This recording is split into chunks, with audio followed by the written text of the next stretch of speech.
I have given you all initiation and you know all my teachings now, but I haven't yet told you my most important last teaching. And Gampopa is, of course, wow, what else is coming, right? So he's ready to hear it. And what does Milarepa do? He lifts up his garments and shows him his bare butt, which is to say, look, you have to do the deed. You have to sit on that meditation pillow and meditate until your butt looks like this. Some of the crazy wisdom that surrounded Milarepa. You can see him there on the right, completely skeletric, looking quite wild. So he is, for some people, also known as a divine madman. It's not like his standout point, but he definitely had some crazy wisdom going on in his life. So let's look into a few things there. Of course, that you would do such a crazy regime that you start to look like a nettle yourself. I think that's worthy to be called crazy wisdom in itself. And then one other thing that also goes through the book quite a bit is that he would sing a lot. He would have this amazing hymns of poetry and song, and some of the chapters, they're like, it's basically 3 lines of story, and then Milarepa sang a song about the subject, and then you have 3 pages of a song of Milarepa, and then the people reacted and they said, this is an amazing song, so Milarepa sang another song. So there's lots of songs going on as well. And he's basically transferring a lot of his teachings through song. And of course also the way that he looked was, well, he looked like a nettle, point 1, and then point 2, he would go around basically naked most of the time. He would maybe cover a little bit the groin area. We will get to that in a moment a little more, but even that, he would mostly just be naked, looking like a nettle and singing songs. That would be his style. So he definitely had a bit of a madness to him as well. When he was asked about who his first disciples were, when he came down from the mountain retreat, right? And the disciples were like, oh, so we are your first disciples. That's so exciting. He's like, no, I had my first disciples already. Okay, who were they? And he basically just said, well, a bunch of demons, and then this goddess from Mount Kailash, when I was visiting Mount Kailash. Yeah, so I was teaching them a lot of stuff and we were hanging out for some time. So definitely that would go into the category of crazy wisdom.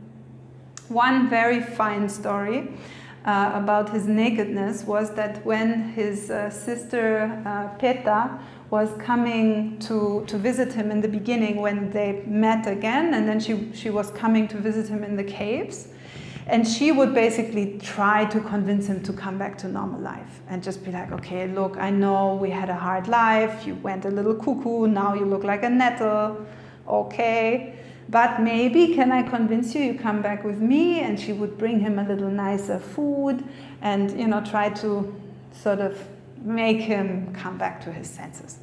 And one time she came with another woman, and it was a little bit of a situation of, well, I'm also a bit embarrassed because of how my brother looks, but also he's like, very austere and a pretty proper monk, and at those times that really counted for something. So it was sort of a situation of, okay, I'm coming to visit my brother who I'm still convincing to come back to the world, and also I sort of want to show off a little bit about this cool monk brother that I have. So she was coming and she brought along a very good piece of cloth, like a good fabric, a very noble fabric. So she was having the thought, okay, he wraps himself a bit nicely, at least he looks like a proper monk, okay, then we can, we find a middle way here. And Milarepa was like, oh yes, thank you, this is great, okay, see you in the next few days. She came back in the next few days, only to find Milarepa sit there somewhere by the stream chewing on some nettles, and he had wrapped with the fabric. He had made this very nice expensive piece of fabric. He had cut it in stripes, and he had only wrapped it around any part of his body that would resemble a lingam, a penis. So he had wrapped it around each of the fingers and around each of the toes, and then of course the actual lingam, and he was going around like that with all these little packages of fabric on all the specifically shaped areas. And it was such a shock for his sister that she started to realize, okay, this is completely silly. It's pointless. This guy will not be convinced in any kind of way. It is better that I actually open up to his teaching. And then they found actually a very beautiful, balanced relationship with each other, where she would take care of him and bring him a little better food every now and again. Not something crazy, but just, you know, some vegetables, some little soup or something. And Milarepa came to more strength through these offerings from his sister, and he sort of noticed that there is a way of being in balance with the physical body and still going for high states of meditation if you have reached a certain degree of purity through severe austerities beforehand. That was sort of his teaching from then on. And of course he started to teach Peta as well. Once when he was teaching in public, and this was quite often the case, that he would teach something in public and he was, you know, attracting by then quite large crowds. When he actually came from the mountain retreats and he was already enlightened, it was big masses of people gathering around him, and he was quite eccentric. So he would sing, for example, this song, "May I be far removed from arguing creeds and dogmas. I have forgotten all difference between myself and others. I have forgotten all those who rule by power. Accustomed long to meditating, I have forgotten all that is said in written and in printed words. I have forgotten to think of hope. I have forgotten the dread of birth. I have forgotten all creeds, dogmas, and definitions."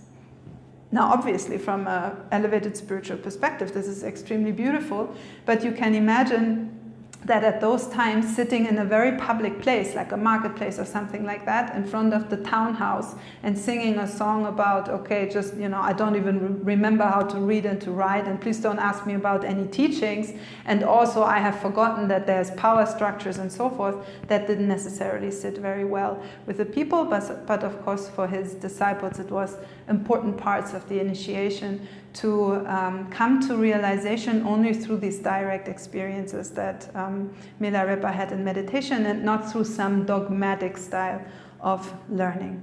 And another crazy wisdom story of Milarepa is how he released his one of his two greatest disciples, Gampopa, into a mountain retreat. He sent him off as well after initiating him properly. And basically he was walking with him a bit into the mountains to then send him off into the solitude. And he sort of, you know, he took him to the side and he gave him a heart-wrenching speech of, you know, how he should follow the precepts and this and that. And then he said, "Okay, my dear, and I have given you all initiation and you know all my teachings now, but I haven't yet told you my most important last teaching." And Gampopa is, of course, wow, what else is coming, right? So he's ready to hear it, and so, okay, he's getting in good shape, ready to go. And he's like, "Okay, Master, I'm ready. Please tell me the most important secret key, okay? I'll take it in." And what does Milarepa do? He lifts up his garments and shows him his bare butt. And of course, not just to make a joke, but on the butt, he has these huge calcified patches, basically, which is to say, look, you have to do the deed. You have to sit on that meditation pillow and meditate until your butt looks like this, and then you're good to go. So that was another crazy moment with Milarepa. He was himself known to, he would put it like that, my meditation pillow would never get cold. So you can imagine. He was just really, really, really on about putting the teachings that he had learned into practice, and therefore he also achieved a lot of siddhi, a lot of supernatural powers, and miracles would appear quite ravishingly around him. One of the biggest miraculous events in Milarepa's life is actually his death, so please go ahead and either read it, that would be the best option, read it, and if you are not in the mood to read it, you can watch the YouTube clip. So let's see some of Milarepa's siddhis, some of his supernatural capacities and qualities and miracles that he did. No, this here is good. Thank you. So Milarepa had quite a bunch of spiritual accomplishments, as you can imagine, and therefore the yogis love him very much because, like, look, I told you, you do the tapas and then you get a good siddhi out of it. All of his amazing qualities were indeed achieved by performing huge tapas, huge spiritual discipline, and really doing the methods as they were told. And there's a very interesting moment in the book where Milarepa is trying to, when Mapa hasn't yet allowed him to achieve initiation, he's trying to get initiation from somewhere else. And then he learns the methods and he's applying them, and he has zero results. Absolutely nothing is happening for him.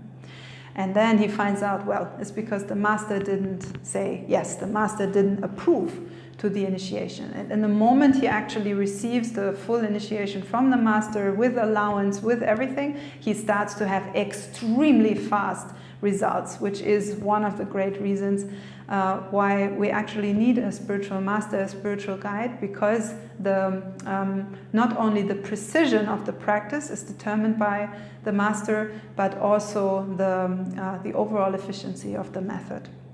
He did these huge spiritual disciplines, sacrificing sleep and health and sanity in all sorts of ways, and therefore he could do a whole lot of crazy stuff. So, for example, one of the first things that he acquires is speed walking, which is quite known in Vajrayana Buddhism. You find it in various books, like the books of Padmasambhava or Princess Mandarava or Yeshe Tsogyal. They are all known to have had this capacity to, make a journey that would take 3 months within 3 days. This is quite a classic thing, speed walking. Another thing that he could do was to turn himself into fire. That's interesting.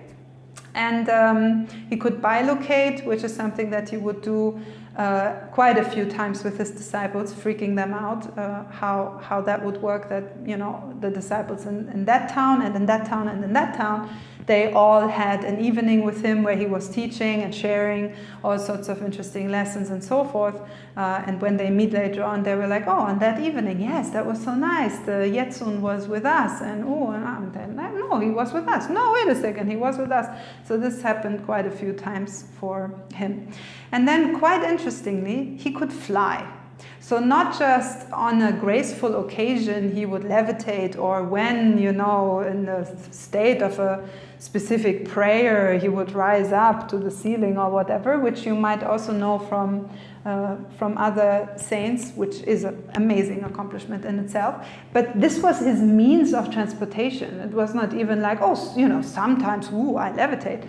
No, I fly. That's how I get from A to B. When I go from that cave into that cave, I just fly through the sky, right? And in a way that people would look up and point and be like, what kind of strange bird is that? He looks like a nettleworm. Yeah, it turns out it's Milarepa flying over your town there, usually naked. So that was quite an interesting sight to behold as well. Many of these qualities Milarepa would share, he would first accomplish in dream.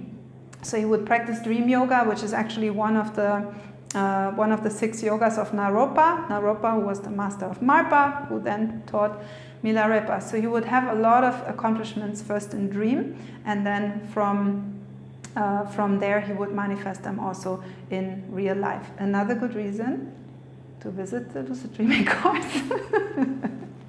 Learn how to do stuff in dream and then in real life. If you don't know, for example, yet how to do one complicated asana and you have difficulties, do it in the dream first. Do it in your thoughts first, and then you'll be able to do it also later for real. After his death, after Milarepa's death, the disciples found all sorts of magical tools in Milarepa's possessions. For example, a special knife that if you would, he would have a little piece of sugar cane and this knife, and when you would cut with that knife the sugar cane, it would just double up.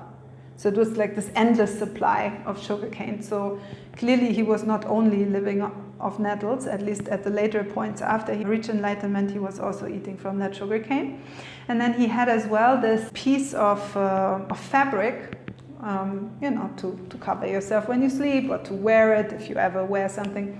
And if you would tear that piece of clothing in half, then it would also double up. And he said that they should double it up until everybody would have a piece of that special blanket, so all of the disciples would have like something to hold on to somehow. He could also do all these sort of energy transfers, which is quite renowned in the Tibetan Buddhism, this thing of transferring your consciousness, transferring energies. That would be something that the yogis would really try to train themselves in. And at one occasion, just leading up to his death, basically, is the story of how he actually got poisoned. So he died. He didn't really die from that poisoning, but it was sort of part of the story. So somebody who was jealous of his accomplishments poisoned him, and that one was actually a learned geshe that was, was like, excuse me, I know 1,000 things about the books, and I read the teachings of the Dharma and this and that, and you don't know what you're talking about. And he was somehow trying to show that Milarepa is just a nobody.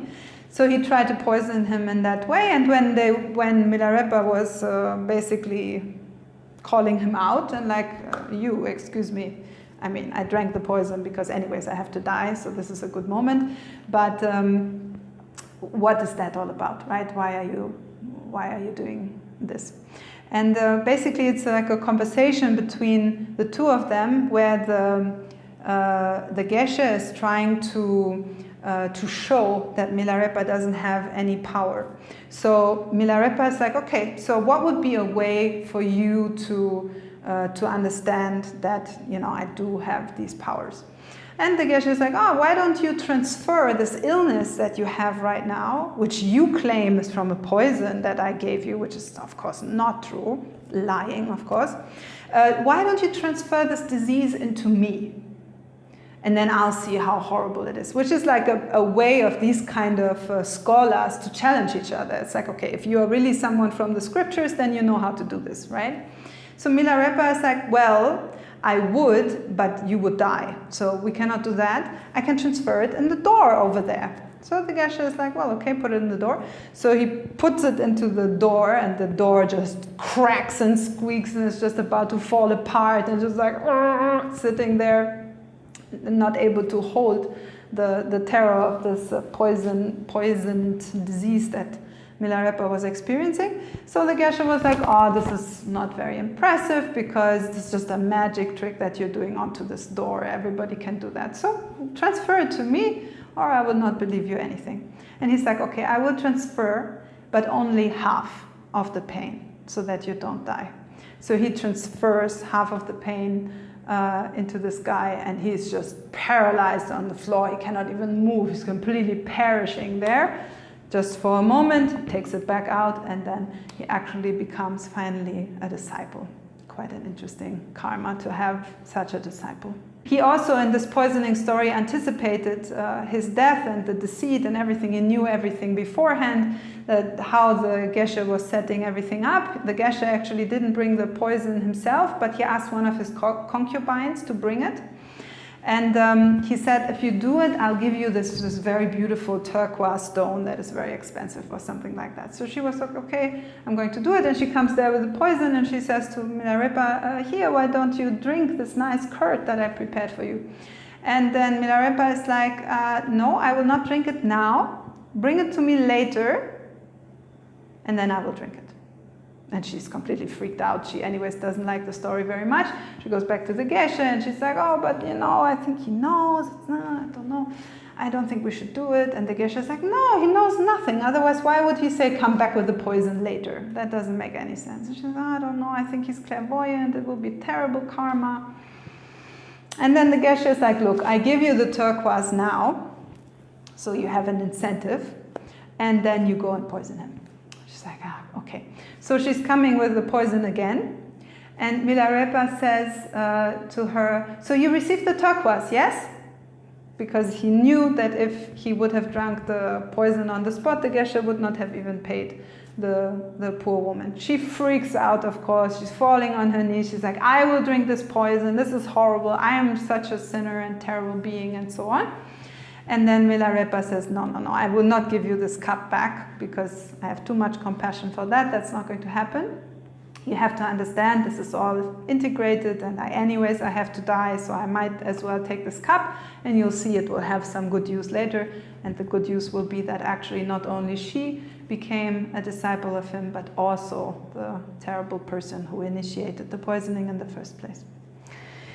In his final discourses, his final teachings, just before he left the physical realm, he had all these amazing appearances happening around the crowd as he was teaching. These discourses, they would take many days and huge crowds would be there, and all sorts of miraculous signs would show up, and many people would report them. They would hear some celestial music unexplained in the air. They would see all sorts of, not only a rainbow, like formations of rainbows showing up, and all sorts of banners that would go through the sky, and flower rains and dakinis showing up in the sky and singing things, and all sorts of amazing things that would sort of already prepare the big way that Milarepa would actually leave on. He only died really when it was his time. It was a whole complicated process, and he actually resurrected a few times in the meantime because the disciples were suffering and they didn't understand something. So he's like, okay, wait a second, okay, here I am again, let me tell you this. Okay guys, but now I really have to go. And he goes again, then again he talks to them, and so forth. So this is a nice story to check out, as I mentioned before.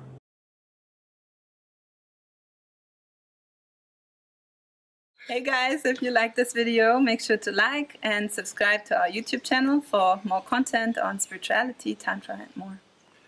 And if you want to sign up for our online classes or for our retreats, you can see our website on the description below.